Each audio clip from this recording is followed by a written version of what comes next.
Ben ablamın intihamını bekleştirmek ettim.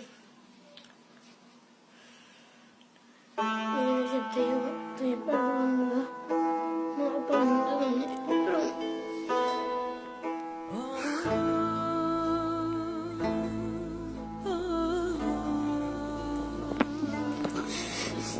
Recep Tayyip Erdoğan'la da bizi yerden bağlar. Benim akamda başım yok.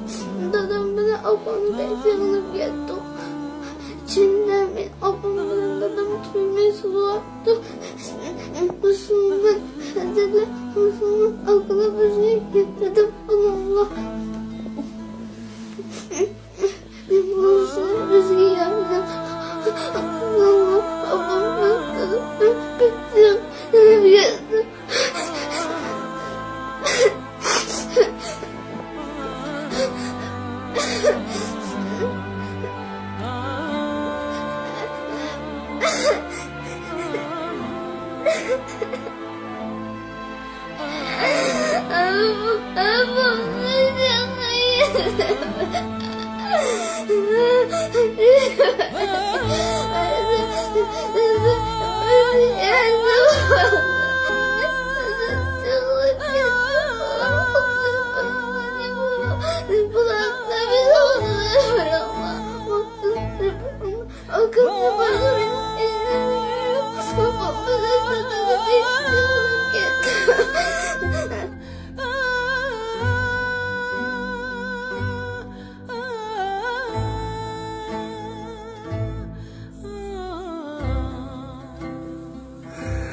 Kardeşler, ne olur bize yardım edin. Bu çocukların ne annesi ne babası hiçbir şeysi yok.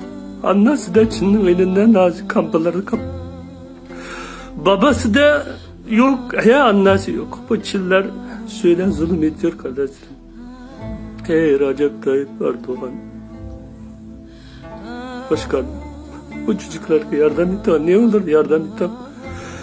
Bu iki tane çocuk. Ya annesi ya babası yok. Bu arkadaşımın çocukları. Bunların Çinler hepsine attılar. Hiçbir ses yok.